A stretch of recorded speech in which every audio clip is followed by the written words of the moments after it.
안녕하세요. 이지원입니다. 이번 시간에는 일본군 위안부 문제가 국가 책임이 아니라고 하는 것의 핵심은 바로 민간인이 했다라는 점이죠. 그래서 과연 일본군 위안부는 민간인이 했다라고 하는 그 주장이 맞는지 그에 대해서 이제 알아보겠습니다. 일본 군이 위안부 모집을 이제 위안부를 요청하면 결국 그것은 일본 중앙의 내무성이나 외무성 등 일본 중앙정부로 이게 다 송달이 되죠. 그러면은 일본 내의 각 행정단이 경찰 내지는 민간업자들한테 또 조선 총독부 또는 대만 총독부 등 식민지 권력기관을 통해서 군 위안부를 동원하게 됩니다. 한국에서는 결국 조선 총독부가 중심이 되고 또 군사령부로는 조선군 사령부가 중심이 되어서 하게 되고, 그럴 때 그 수적이 되는 것은 바로 누구였을까요? 그것은 바로 직접 사람들을 만나는 민간인 맞습니다. 소개업자들 또는 접객업자 또는 청부업자 등이 바로 모집에 손발이 됩니다. 이럴 때의 그 방법은 여성들을 협박하거나 납치, 강제로 동원하는 방식이 있고요. 또 지역의 어떤 유지나 공무원 또는 학교를 통해서도 모집하는 방식도 있었습니다. 그리고 많은 경우 세 번째, 취직시켜주겠다. 사람들이 다 먹고 살기 힘드니까요. 그리고 여성이지만 그래도 집안을 위해서 자기가 돈을 벌 수 있다면 기꺼이 나서려고 했겠죠. 결국 취직시켜주겠다 또는 돈을 많이 벌 수 있다라고 하는 거에 속아서 모집하는 방식으로 동원을 했습니다. 근데 이 모집하는 과정에 중요한 업자들이 결국은 행동을 하게 되는데, 업자들이 그런 행동하게 하는 구실 중에 보면은 조선 총독부에서 일본군 위안부를 모집한다라고 하는 광고를 냅니다. 그게 1944년에 조선 총독부의 기관지였던 매일신보나 형성신문 같은 데에 그런 광고가 실려요. 이거는 개인보다는 주로 업자들 대상으로 한 광고라고 할 수가 있겠죠. 결국 이럴 때의 문제는 바로 많은 경우 일본군 위안부들을 모집하는 방식에 있어서 민간업자들이 소개업자들을 통해서 됐다는 겁니다. 근데 이 소개업자들은 의도적이든 아니든 간에 어떤 식으로 인신매매와 연결이 되어 있었습니다. 특히 공창제가 문제입니다. 일제시기 인신매매 기반 위에서 공창제가 운영되고 있었거든요. 결국 공창제라고 하는 거, 우리나라는 원래 없었던 건데 일본이 들여온 성매매업이죠. 그래서 소개업자 또는 이런 주선업자들은 어느 정도 불법하지 말아라라고 규정은 없잖아 있었습니다. 그러나 그렇다 하더라도 이것을 시행하는 일본의 공권력, 조선 총독부의 공권력은 강력한 규제를 하지는 또 않습니다.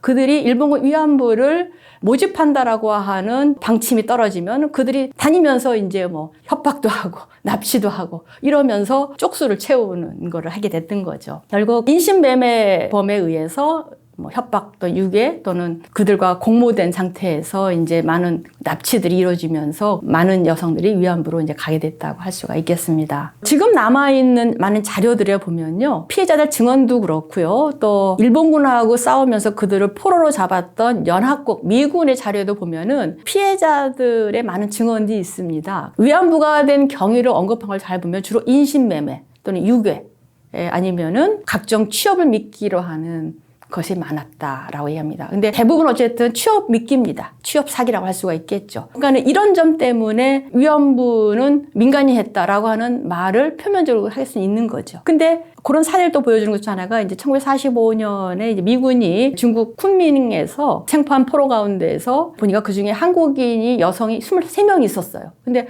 그들이 다 일본 위안부였어요. 그래서 미군이 이제 조소하면서 너희들은 여기 어떻게 왔습니까? 라고 이제 물어보니까 다들 얘기가 일본 군속의 여군이 되는 것을 모집하겠다라고 해서 오게 됐다. 다시 말하면 일본군 위안부를 하는, 즉 자기 성을 착취당하면서 사는 업종인지 모르고 왔다라고 하는 게 100% 그들의 답이었습니다. 이렇게 일본군 위안부를 동원하는데 민간인이 있었기 때문에 이 부분이 일본군 위안부는 민간인이 한 것이다. 지난번에 얘기했던 램저 교수가 민간인이 했고 민간업자, 매춘업자와 위안부가 될 여성들 사이에 있었던 계약이라고 하는 말이 이제 이러한 현상을 가지고 이제 근거를 잡고 있는 겁니다. 결국 이것은 일본 군이나 일본 국가는 전혀 책임이 없다라고 하는 거에 근거가 되고 있는 거죠. 그런데 전시 상황에서 민간인이 무슨 힘이 있어서 자기 마음대로 자유로운 무슨 성매매업도 아닌 그런 것을 할 수가 있었을까요? 사실 그는 상식적으로 불가능한 얘기였습니다.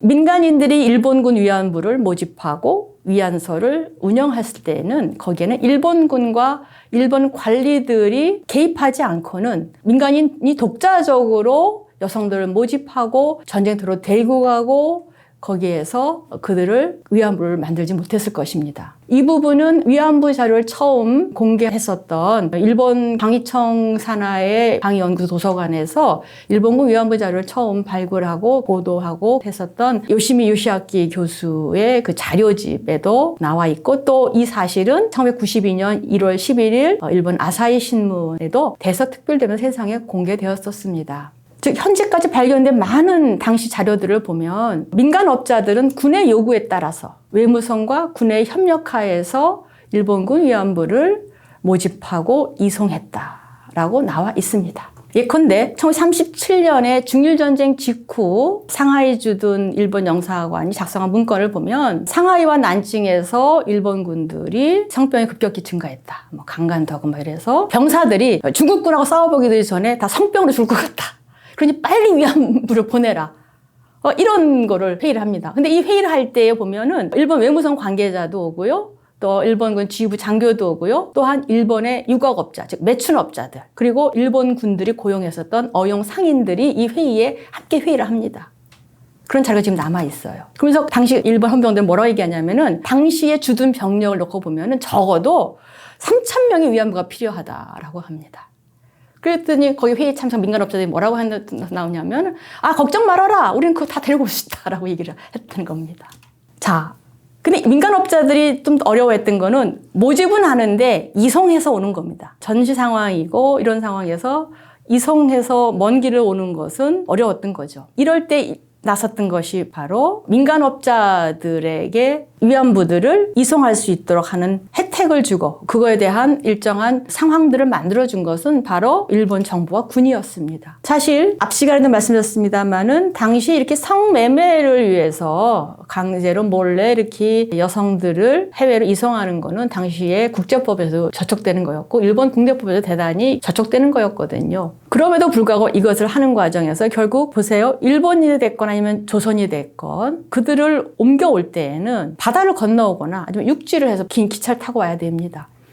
국외를 넘어가려면 지금처럼 마찬가지로 비자가 필요한 거죠. 근데 이런 비자는 사실은 당시 나올 수는 없습니다. 왜냐하면은 중국에서는 공창장이 없었고요. 폐지돼 있었고요. 그렇기 때문에 매춘업소 일하기 위해서 비자를 내주세요 라고 할 수가 없었다는 겁니다. 그래서 여기서 나선 게 바로 일본의 외교부들의 역할이었습니다. 1938년에 확인되고 있는 진화 도항 부녀 취급에 관한 건 진화로 건너간 여성들을 어떻게 취급할 거냐라고 하는 그 문건에 보면 비자나 여권 없이 여성들을 일본이나 조선에서 이동시키는 것에 제중국 상하이 일본 영사관이 외교적 조치를 빨리빨리 합니다. 그래서 다시 말하면 특별로 오게 한다는 겁니다. 도항에 대한 것을 그들이 해결해 줬다는 거죠. 그리고 헌병대는 영사관으로 이송돼 인계받은 모집업자 여성들을 현지의 전장으로 이송하는 역할을 했습니다. 전시하에서 철도 또는 군용 트럭 이런 것들은 모두 일본군과 경찰의 관할하에 있었던 것이죠. 그러니까 그들의 허가가 없이는 그들의 협조가 없이는 조선이나 다른 지역에서 모집한 일본군 위안부를 전쟁 현장까지 데려갈 수가 없었던 겁니다. 그래서 지금 남아있는 자료들 보면 일본 나가사키나 타이완에서 이동시킬 때에 헌병대가 인계받고 이것을 군대 군용선에 태워서 이동시켰다라고 하는 자료도 지금 나오고 있습니다. 조선 총독부 같은 경우는 일제시대에 조선에서의 여성을 동원한다는 것은 기본적으로 일본 정부 외무성이나 청무성으로부터 통첩을 받은 조선 총독부가 업자들에게 모집을 요구하게 되는 거죠. 그러다 보니까 그들이 이제 납치도 하고 협박도 하고 또는 취업을 위한 알선 사기도 하고요. 이러면서 이제 데리고 갔던 겁니다. 나온 자료 중에 보면은 1941년에 이제 관동군들이 이제 특별 연습을 합니다. 이제 전쟁을 본격화하면서요. 그러면서 이제 비행기로 1만 명의 위안부들을 모집할 계획을 세우고 이때 조선총독부가 조선의 각 도면을 통해서 조선 여성 한 2,000, 3,000명들을 이렇게 동원시킵니다. 결국 이렇게 조선총독부도 실질적으로 책임을 갖고 있었다는 거죠. 결국 일제가 조선 여성들을 위안부로 강제 동원할 수 있었던 것은 조선을 강제로 점령하고 있었기 때문에 식민지였기 때문에 가능했던 겁니다. 일본은 식민 조선에서 인적 물적 수탈을 자행할 수 있는 체계를 구축한 상황이었기 때문에 국제법에 저촉되지 않으면서 위안부 강제 동원에 좋은 조건을 가진 최상의 지역이 바로 그들의 식민지 조선이었던 거죠. 따라서 자료상 민간업자가 위안부를 모집한 것이 되어 있다 하더라도 식민지 총독부의 허가 없이 또는 일본 정부나 군의 허가 없이 그들을 모집하고 그들을 도항시킬 수는 없었던 구조라는 점에서 일본군 위안부 동원의 책임을 민간인에게 떠넘기는 것은 일본 정부의 책임을 회피하려는 꼼수다라고 밖에는 볼 수 없을 것 같습니다.